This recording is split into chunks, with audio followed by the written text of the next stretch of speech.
que está desde antes de nosotros, el tema del mal. Y mi gran pregunta fue, ¿Dios creó el mal? Pero más allá de prácticas, más allá de sincretismos culturales, más allá, yendo al punto de vista ético, ¿qué ocurre con el mundo del mal? ¿Por qué ha estado inherente a la creación humana? Me pregunté si esto habría ocurrido ya antes o no, o es inherente al ser humano, o va más allá de nuestra propia creación humana. Y pues debo decirles también que a veces nosotros en nuestras vidas las cosas no son tan sencillas o tan simples. A veces nosotros nos preguntamos si la maldad de pronto se torna como la calamidad, como los problemas, porque las cosas no son tan naturales, tan normales, porque de pronto las cosas se ponen difíciles. Y si esto tiene que ver con la maldad, tú en la vida cristiana hemos escuchado que tenemos tres enemigos, ¿no es cierto? Tenemos al mundo, tenemos a Satanás y tenemos a la carne. Y estos batallan entre sí y nos presentan un frente en donde el cristiano parece un guerrero que está peleando y está luchando. ¿Qué tiene que ver esto con Dios? ¿Y qué tiene que ver con aquellas cosas que de pronto suceden trágicamente alrededor de nuestra vida o de las vidas de otras personas? Y volteamos y decimos, ¿por qué de pronto pareciera que Dios es un Dios de mal, es un Dios malo? Pareciera, ¿por qué si Dios sabe que es malo la maldad? ¿Y por qué entonces deja que esta fluya y deja que esta esté alrededor de nosotros? ¿Qué le podemos decir a una familia? De pronto cuyo padre, cuya madre, de pronto no regresan a casa porque tuvieron un trágico accidente y han muerto. ¿Qué podemos decir de una persona que por lo menos esta semana me dijo, Abraham, me dijo así, ya me descristianicé? Dice, porque yo creo que Dios es un Dios sordo y un Dios ciego. ¿Qué le dices a una persona que ha sido decepcionada por Dios, que cree que la calamidad, que la maldad ha tocado su puerta y que pudiera ser, como es hijo de Dios, como es hija de Dios, que esa maldad debería de pasar alrededor de ellos? ¿Qué pasa cuando las cosas no son tan buenas o tan padres en la vida cristiana? A veces tendremos a echarle la culpa a Dios y decirle, ¿por qué si sabes que esto es malo y me hace sufrir? ¿Por qué la permites? ¿Por qué está aquí?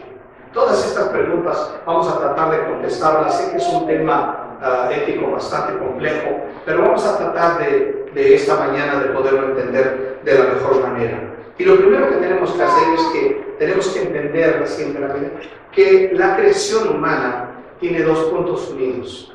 Tenemos dos, la creación humana empieza, como todos sabrás, en Génesis, capítulo 1, capítulo 2, Dios está preparando la gran fiesta.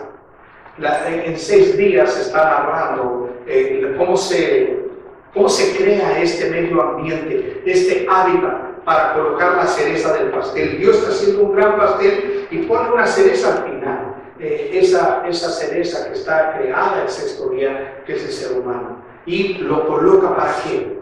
Para que pueda tener una comunión entre ellos, su creación, y Dios mismo. Esta relación tuvo un ingrediente que ahí es donde vamos a empezar a revisar lo tuyo, un ingrediente que no era exclusivo de la creación humana. ¿Saben cuál era? Que Dios no quería tener en su plan, Dios no quería tener robots. Dios no quería, puesto que Él es soberano. Entonces, en su infinita sabiduría, en su omnipotencia, en su omnisapiencia, esto quiere decir que Dios lo sabe todo y que Dios lo puede todo, puso a su creación, pero le dio un ingrediente que no era exclusivo de la creación humana. Le dio un ingrediente que también ya lo tenía previamente su creación angelical. Esto se llama la voluntad humana, para poder decidir lo bueno y lo malo, para poder decidir servirle, adorarle, honrarle a su creador o no. Este ingrediente forma parte de la propia soberanía de Dios. Y esto nos plantea la posibilidad de que Dios es mucho más grande de lo que pudiéramos pensar.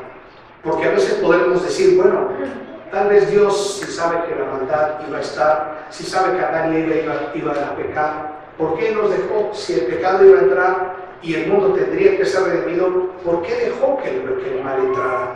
¿Por qué no mejor dijo, bueno, a ver, no les voy a dar ese dejo de maldad, ese dejo de independencia, para que pudieran ser agentes que nunca tuvieran necesidad de estar en discordia conmigo, de estar en problema conmigo?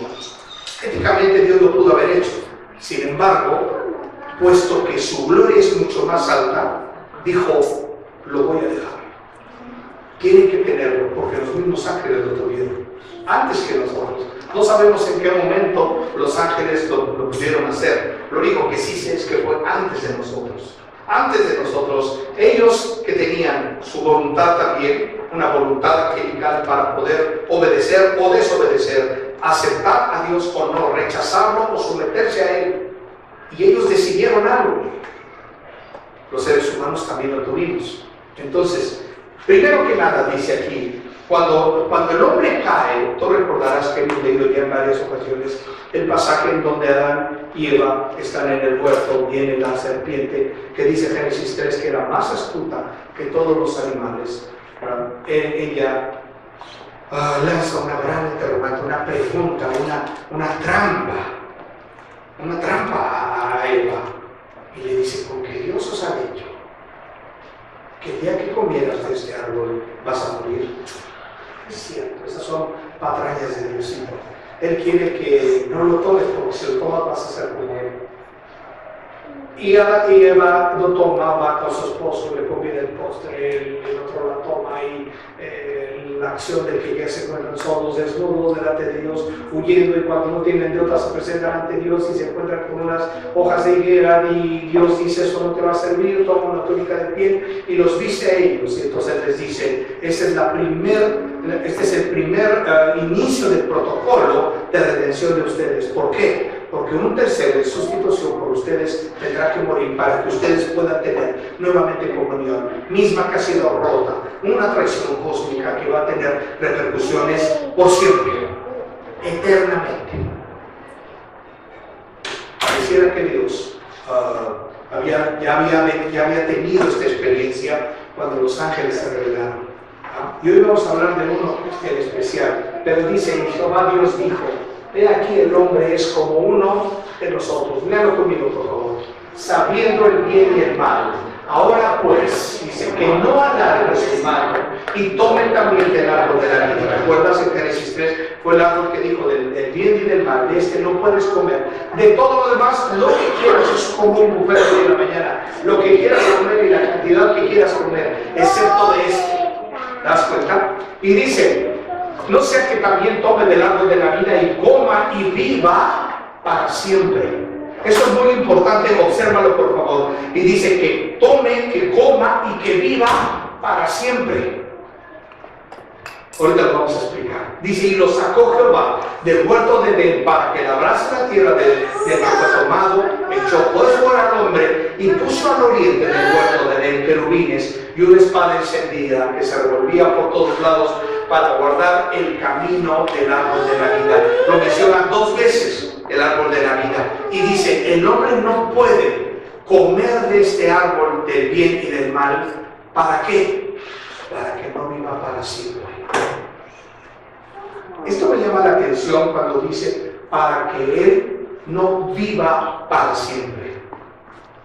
Vamos a hacer un pequeño espacio y nos vamos a ir a cómo termina este puente. ¿Vale? Váyanse por favor a Apocalipsis en la siguiente lámina. Tenemos Apocalipsis 22, versículos del 2 al 5.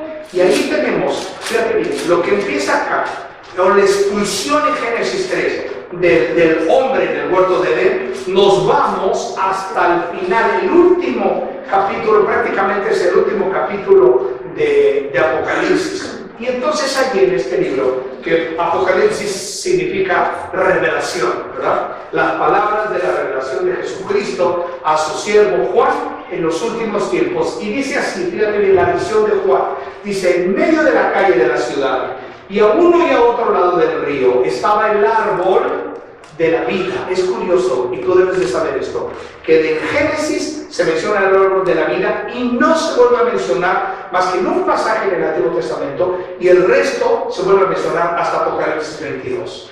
¿Vale? Y dice que produce 12 frutos, dando cada mes su fruto, y las hojas del árbol eran para la sanidad de las naciones. Dice, y no habrá más maldición, y el trono de Dios, fíjate, dice, no habrá más maldición, y el trono de Dios y el del Cordero estará en ella, y sus siervos le servirán, y verán su rostro y su nombre estará en sus frentes. No habrá allí más noche, y no tiene necesidad de luz de lámpara ni de luz del sol, porque Dios el Señor los iluminará y reinarán por los siglos de los siglos. Hay dos datos interesantes aquí. Uno, que aparece nuevamente el libro de la vida en la Nueva Jerusalén, es decir, un paraíso restaurado.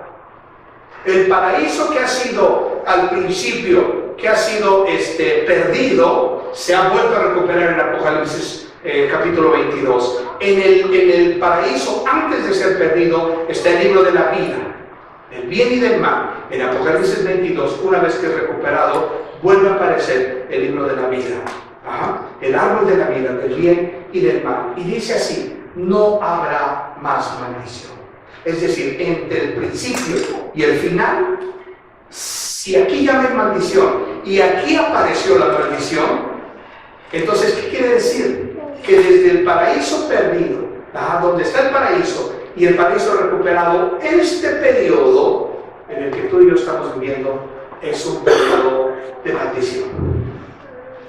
Por causa de que ha sido introducido el mal y ha dado a luz el pecado original, y de allí para el real, como dicen en mi pueblo, todo esto es maldición.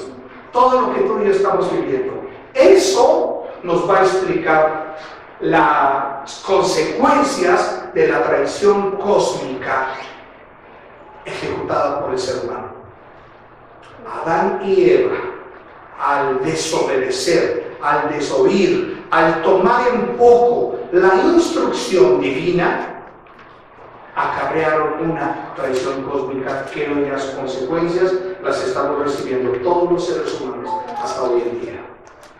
Misma que terminará cuando el paraíso sea recuperado. Mientras en este periodo es un periodo de maldición.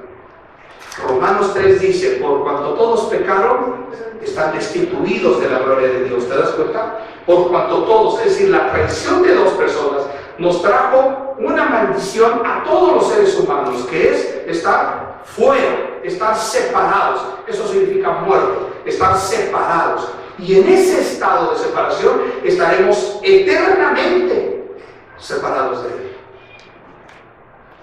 Por cuanto todos pecaron, están destituidos. Y agrega más la Biblia diciendo en Romanos 3:23, la paga del pecado es la muerte. Lo que a Adán y Eva les tocaba sufrir era la muerte. En cambio, siempre me he imaginado esta figura. Después de que vienen ellos tristes, solos, desnudos, angustiados, conociendo, experimentando, fíjate bien esto, experimentando una sensación que no habían tenido. ¿Me explico? Para ti, para mí, despertarnos en la madrugada, no poder conciliar el sueño, estar enfermos, tener que ir al doctor, de pronto te duele la cabeza y el doctor te dice es estrés, y dices, ¿cómo puede ser eso? Haga ejercicio, y por más ejercicio que haces, sigues sin poder dormir. O de pronto, ¿no te ha pasado que de pronto te sientes solo, te sientes sola, y dices, ¿de dónde soy? ¿A dónde voy? ¿Será o no será? ¿Soy o no soy? ¿Qué va a ser de mí? ¿De qué voy a vivir? ¿De qué voy a trabajar? ¿Mis hijos están bien? ¿No están bien? ¿Los estoy educando bien? ¿No los estoy educando bien? ¿Por qué la vida de pronto se ensaña conmigo de esta forma? ¿Por qué no estoy entendiendo nada que ocurra acá? Todo eso, ¿sabes por qué eso? Por la condición de traer una maldición que nos ha acarreado desde el principio. Por eso hay en el corazón del ser humano hay un cáncer, hay una contaminación, hay una muerte, y por eso hay guerras, odios, sufrimientos, enfermedades, por eso hay pleitos, por eso hay calamidades, por eso hay tribulación, hermanos. Porque el pecado está haciendo estragos. Y te digo algo, se va a poner la cosa más peor. Se va a poner, cada vez se va a poner más difícil. Y va a empezar a permear desde las propias iglesias. El Señor Jesús dice, en los últimos tiempos, el amor de muchos se morirá. Y está hablando de su pueblo, está hablando de nosotros. También dice, en los últimos tiempos, eso lo vamos a ver en el 12 de noviembre, que están todos invitados al desayuno, conferencia, señales antes del fin. Pero una de las cosas que vamos a entender allí es que no solo el amor de muchos se va a enfriar, sino además la apostasía estará tocando las puertas de la iglesia. Muchas personas que han venido a la iglesia, que están todos los días constantes leyendo su Biblia, orando, que están viniendo a congregarse a la iglesia, un día la iglesia va a dejar de ser atractiva para ellos. Hoy en día mucha gente está en internet, dice, pues yo ¿por qué voy el domingo? Mejor me quedo a ver el fútbol y me voy a ver una predicación por internet, pues yo puedo ver lo que sea. Pero la Biblia que nos exhorta dice, no dejamos de congregarnos como algunos tienen por costumbre. ¿Por qué? Porque la congregación no vienes a aprender, hermano. Si tú vienes a aprender el domingo, estás equivocado. Aquí vienes a compartir, a dar a otros. ¿Vale? Hay cosas que ocurren al mismo tiempo, en un plano espiritual y en un plano terrenal. De esto habla la doctrina de la concurrencia. Hoy vamos a hablar muy someramente de ella, pero básicamente es esto. Cómo las circunstancias de nuestras vidas se ven en paralelo, desde el punto de vista de Dios, desde el punto de vista humano. Y cuando tú vayas entendiendo todo estas dos formas de cómo Dios trata a veces, entonces vas a poder entender y vas a poder trascender en tu vida cristiana. Muy bien, vamos a seguir adelante. Entonces, las grandes preguntas es, ¿por qué existe el mal entonces? ¿No era mejor que Dios no hubiese dejado que existiera? ¿Qué es el mal? ¿Verdad? Y vamos a abrir un pasaje, porque dice que tiene que ver el mal con los desastres, con calamidades, con problemas, o es un problema más profundo, o es un problema que tiene que ver con la ética. Ve, por ejemplo, Isaías 45, 6, 7. Sé que es un pasaje un poco árido, es un poco difícil, y no muchos se atreven a comentarlo y a compartirlo. Pero esta mañana lo vamos a hacer primero. Y dice Isaías 45, del 6 al 7. Dice, para que se sepa, léanlo conmigo todos, por favor. Así yo sé que los están durmiendo y que el desayuno no está haciendo estragos. Pero dice, para que se sepa, desde el nacimiento del sol hasta donde se pone, que no hay más que yo, Jehová. Y ninguno más que yo, que formo la luz y creo las tinieblas, que hago la paz y creo la adversidad. Yo, Jehová, soy el que hago todo esto. O sea, la respuesta es, ¿Dios creó el mal? ¿Sí? A la luz de este pasaje pareciera ser que sí, ¿verdad? Dice, entonces, vamos a meternos en problemas. Ustedes y yo vamos a meternos en problemas esta mañana. Pero está bien así, ¿verdad? Para que la fruta y el desayuno no hagan estragos, ¿verdad? Sino que estés aquí avispa. Muy bien. Para entender este pasaje, siguiente la mía. Para entender este pasaje debemos de saber varias cosas.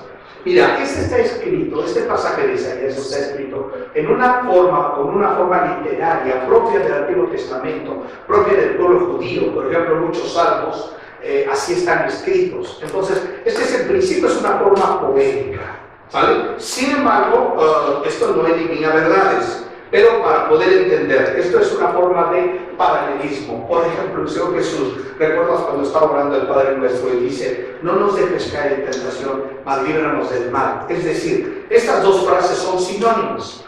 Es decir, dicen lo mismo, hablan de lo mismo, es como la misma idea reforzada. Es como un matriz, pero recargado, ¿no? Entonces, y en los salmos también encontramos lo mismo a menudo. Isaías 45 dice, nos enseña dos afirmaciones antitéticas, es decir, que son de contraste, es decir, que son contrastes en sí misma. Por ejemplo, vamos a ver, dice, el primer pasaje, ¿recuerdas que dice, yo formo la luz y creo, ¿qué? Y creo las tinieblas, ¿no? Y creo ¿qué dice ahí?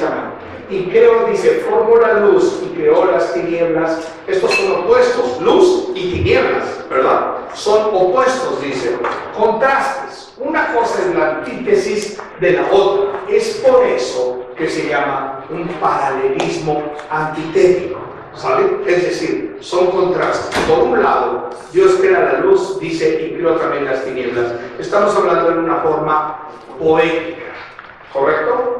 Dice, después dice, yo hago la paz y creo la adversidad, dice en la versión 60. ¿Me explico? Mientras la luz y las tinieblas son antítesis, dice la paz y la adversidad, o la paz y el mal. Estos no son antónimos, ¿verdad? Es decir, no son contrastes. Entonces, ¿cuál es la idea? Ahí va. Lo que quiere decir este pasaje es que, así como Dios trae las cosas buenas, también trae las calamidades, pero esto es lo importante que tú y yo debemos de entender. Las permite. ¿Sabes?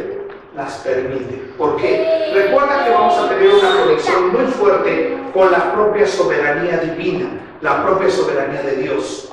¿Sale? En la soberanía de Dios, a Él no le asusta que haya el mal. A Él no le tiene con cuidado saber que así puede ser, que así debe de ser. Porque Él en su diseño original, escúchame esto, en el diseño original, Dios sabía que dar esa prerrogativa de decidir lo bueno y lo malo, de escogerlo a Él o rechazarlo, de hacer, de conocer lo que significaba el pecado, a no conocerlo, Él sabía que colocar estas dos cosas en la naturaleza del ser humano reflejaba su gloria. ¿Me expliqué? ¿Sí o no? No, otra vez. Dios sabía de su diseño del ser humano que en su creación, si Él colocaba esa prerrogativa y se la daba a los seres humanos para decidir aceptarlo o no, rechazarlo o no, eso redundaría, o eso le beneficiaría a Él, o eso ejemplificaría mejor su propia gloria, su propia soberanía. Es decir, lo hace más Dios darte a ti la posibilidad de aceptarlo o rechazarlo, que solamente como patitos anduviéramos caminando. ¿Te das cuenta? Es más gloria para Dios eso. ¿Por qué? Porque conscientemente tú puedes decir, sí es cierto, el pecado está acá, pero yo puedo servirte a ti. Yo puedo vivir separado de ti, pero prefiero someterte a ti. Yo puedo vivir la vida como me pega la gana, pero yo decido conviccionalmente obedecerte a ti. Eso es lo que quiere Dios. Y el protocolo de redención del ser humano, una vez que debería de ser aplicado, iba a dar más gloria todavía. Esto quiere decir que hay cosas que Dios permite que suceden y que son parte de la maldad, pero que al final redundan en su gloria. Y lo hacen a Él ser un Dios más grande. Sé que esto es complejo, pero quiere decir que Dios puede usar una calamidad, puede permitir tragedia a tu vida o a mi vida para que Él pueda tener más gloria. ¿Recuerdas cuando una persona, un joven ciego de nacimiento, y vienen los fariseos y le dicen a Jesús, ¿y este qué? ¿Pecó él o sus padres? ¿Y cuál es la respuesta de Jesús? Para que la gloria. Ninguno de ellos. Esto ocurre para la gloria de Dios. ¿Te das cuenta? Para elevar su gloria, para que la soberanía de Dios pueda ser mayor y pueda ser completa. ¿Te das cuenta? Quiere decir que Dios puede permitir que una persona cercana a nosotros pueda morir. Sí. Y eso puede ser, más que un problema, puede ser una bendición para él. Tenemos dos casos en la Biblia, por lo menos hay dos casos en donde se da la doctrina de la concurrencia. ¿Recuerdas a Job, capítulo 1? De pronto, un trueno, un relámpago, un rayo mata a todos sus animales. La tienda se cae y aplasta y mata a sus 10 hijos. La cuenta en el banco la saquean. Todo, y al final, después de esas 4 calamidades, viene una más y él se enferma. Físicamente se enferma. Al grado que su esposa le dice: maldice a tu Dios y muérete, porque estás peor que un perro. Porque dice que Job estaba con un tiesto, es decir, rascándose porque todo su cuerpo estaba enllagado como si fuera lepra. Todo su cuerpo estaba sufriendo físicamente una enfermedad que no sabía por qué era. Sin embargo, Job estaba sufriendo. ¿En dónde entra la doctrina de la concurrencia en ese caso? ¿Por qué? Porque mientras en Job 1, 2 y todos los demás vienen cómo se están suscitando las cosas difíciles para Job en un plano superior, antes de que dijeran, den la voz y manden un WhatsApp y le digan que se lo acaba de llevar el tren, en una reunión está el Señor, el Dios del cielo, entre los hijos de Dios, dice, y entre ellos Satanás. De las pocas veces que está registrada la entrada todavía de Satanás al trono de Dios o a la presencia de Dios. Hoy en día no creemos que él puede tener acceso. No sé en qué momento dejó de serlo, pero por lo menos en Job 1 ahí estaba. Entonces entra y dice, ¿ya viste que mi siervo es perfecto, es justo y mi siervo me obedece? Sí, pero porque lo tienes bien guardado. Sí, porque lo tienes protegido. Pero suéltalo tantito y verás. Y Dios dice, solamente no lo toques a él. Dada esta orden, viene la calamidad. Al final de esto, Dios restituye doble vez lo que Job se le había quitado. Al final de Job. Pero ¿por qué la Biblia nos pone esto, hermanos? Porque esa es la forma como Dios nos quiere mostrar que hay cosas que están ocurriendo en un paralelo. Por un lado en la parte terrenal y por otro en la parte espiritual. Por eso de pronto, sabes que cuando las situaciones no están claras en tu vida, piensa si paralelamente no está ocurriendo algo y tú no estás sabiendo nada. ¿No te sucede que algunas veces dices, esto no le encuentro sentido? Habrá ocasiones en las que, como lo dije la semana pasada, habrá ocasiones en las que tú y yo tengamos que decir, esto es por causa de mi pecado, Señor. Es decir, estoy recogiendo las consecuencias de mi pecado, o esto que me está pasando es por ese mundo que me está ofreciendo cosas y yo me he enganchado y ahora estoy recogiendo la culpa de mi pecado. O tiene que haber algo más con una prueba. ¿Cómo sé si la prueba viene de Dios, o es de mi carne, o es del mundo, o es de Satanás? ¿Cómo sé esto? Quizá te pudieras encontrar a veces viviendo en paralelo. Quizá hay cosas que están ocurriendo en nosotros que dices, esto no es normal. Algo tiene que ver más allá. Quizá sea esa concurrencia que está pasando en tu vida. No sé ahora, te habría que revisar detalle por detalle, pero si te puede estar ocurriendo esto, gózate. Gózate porque estás viviendo una vida en paralelo. Y quizá la concurrencia te está a ti atravesando por ella. Te está Dios permitiendo que tú estés atravesando por ella. quizá un jefe tirano, quizá tus hijos rebeldes, quizá falta de trabajo, quizá tus papás, quizá tu esposo, quizá tu esposa, no sé, algo, alguna circunstancia que te tiene y dices, esto no es normal, o sea, no le estoy encontrando ni patas, ni pies, ¿no? Entonces, ¿por qué pasan estas cosas, Señor? ¿Por qué volteas tu rostro y dices, Padre, explícame? Ven a la palabra de Dios y la palabra de Dios te lo va a explicar.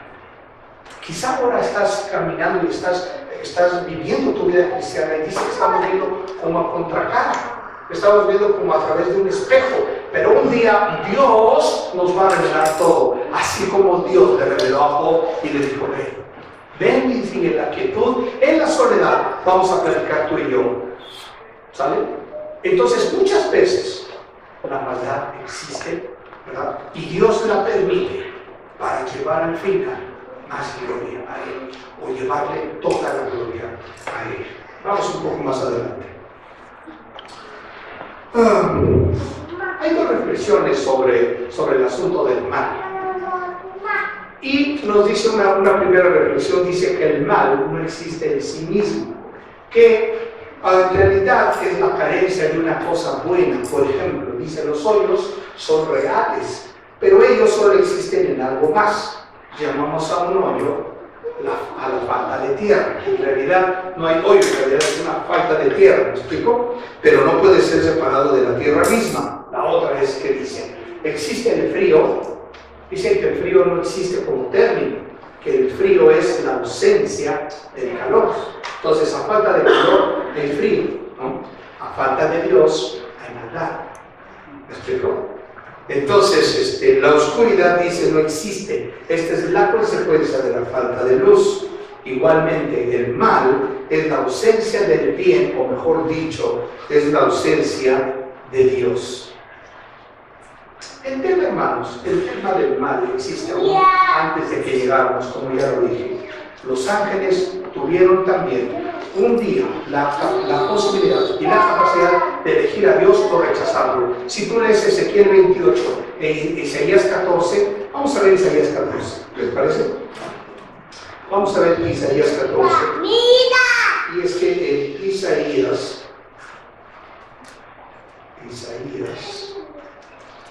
14, es que resulta que mi Biblia necesita tener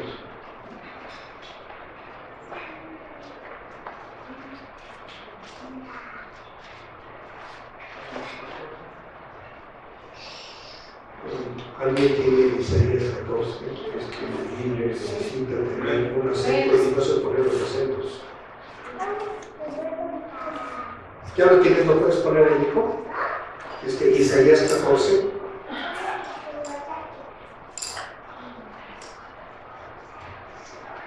En Isaías 14 vamos a hablar de un rey, pero en realidad tenemos que leer un poco entre líneas. Y en realidad, en Isaías 14, versículo 12, dice así. ¿Ya lo tienes?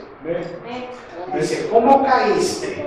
Si ya lo tienes, léelo conmigo. ¿Cómo caíste del cielo, oh lucero, hijo de la mañana? Colgado fuiste por tierra. Tú que debilitabas a las naciones, tú que decías en tu corazón, subiré al cielo, en lo alto, junto a las estrellas de Dios, levantaré mi trono, y en el monte del testimonio me sentaré, a los lados del norte, sobre las alturas de las nubes subiré, y seré semejante al Altísimo. Mas tú, elevado eres hasta el Seol, a los lados del abismo, se inclinarán hacia ti los que te vean, te contemplarán diciendo, ¿es aquel varón que hacía temblar la tierra, que trastornaba los reinos, que puso el mundo como un desierto, que asoló sus ciudades, que a sus presos nunca abrió una cárcel? Este hombre que dice, subiré al cielo y junto a las estrellas del cielo levantaré mi trono, y dice, sobre las alturas de las nubes subiré y seré semejante al Altísimo. ¿De quién habla? ¿De quién está hablando este pasaje? Ve por favor Ezequiel 28. Y cuando llegues a Ezequiel 28, vas a decir algo así. Vas a encontrar el complemento, ¿sabes? Vean Ezequiel 28, versículo 12. Pues vamos a ver desde el 11. Dice, vino a mí palabra de Jehová diciendo, hijo de hombre, levante la flecha sobre el rey de Tiro y dile, así ha dicho Jehová el Señor, tú verás el sello de la perfección, lleno de sabiduría, acabado de hermosura. En Edén, en el huerto de Dios estuviste, de toda piedra preciosa era tu vestidura, cornelina, topazo, jaspe, crisólito, berilo, iónice, zafiro, carbunco, esmeralda y oro. Los primores de tus tamboriles y flautas estuvieron preparados para ti en el día de tu creación. Tú, querubín, grande protector, yo te puse en el santo monte de Dios. Allí estuviste, en medio de las piedras de fuego que paseabas. Perfecto eras en todos tus caminos desde el día que fuiste creado hasta que se halló en ti maldad. Quiero decirte que la creación angelical, esto que estamos describiendo a Satanás, antes de ser Satanás. Era el lucero de la mañana, perfecto, era el más guapo de todos. Además, tocaba, era guapo. O sea, la mezcla entre Brad Pitt, ¿quién más? La mezcla entre todos ellos, todos ellos eran verdaderos adefesios. Este hombre era el más guapo, dice, eras el sello de la perfección. ¿Te das cuenta? Tocaba la candosa, cantaba, tocaba, bueno, tú lo oías cantar y te morías. Y decías, rey, lo que quieras. Entonces, dice, hasta que se halló en ti maldad.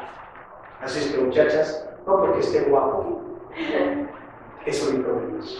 ¿Sale? Dice, hasta que se halló en ti maldad. ¿Qué es esto? Hasta que él decidió obedecer o desobedecer a Dios. Hasta que él dijo, subiré y seré semejante a Cristo.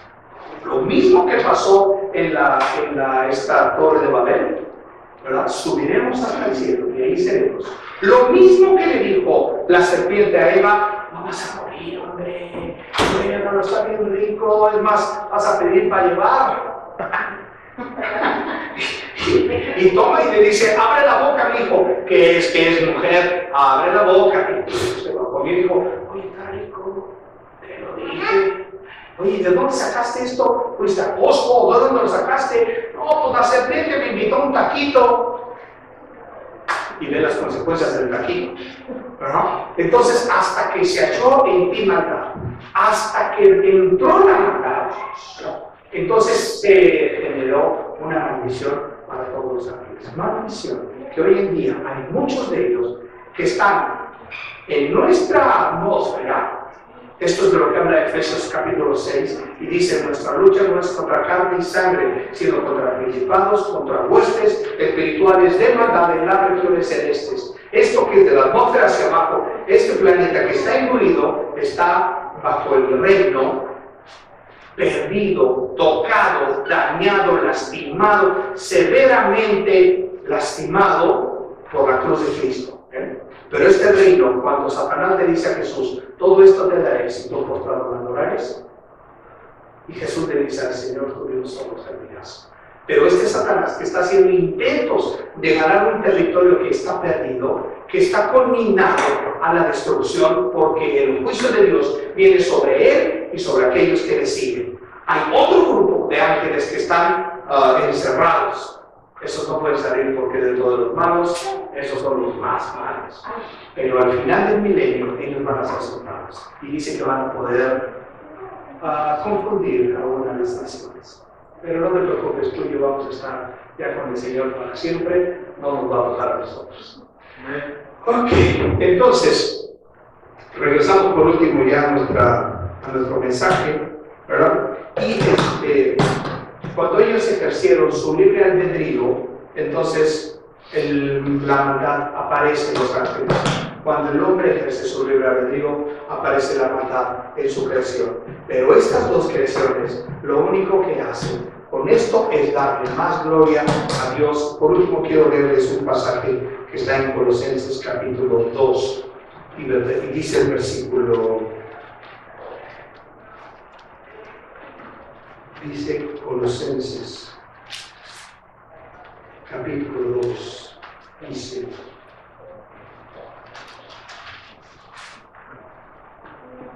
perdón, es capítulo 1, versículo 15, dice, Él es la imagen del Dios invisible, el primogénito de toda creación. 16, porque en Él fueron creadas todas las cosas, las que hay en los cielos y las que hay en la tierra, visibles e invisibles, tronos, dominios, principados, potestades.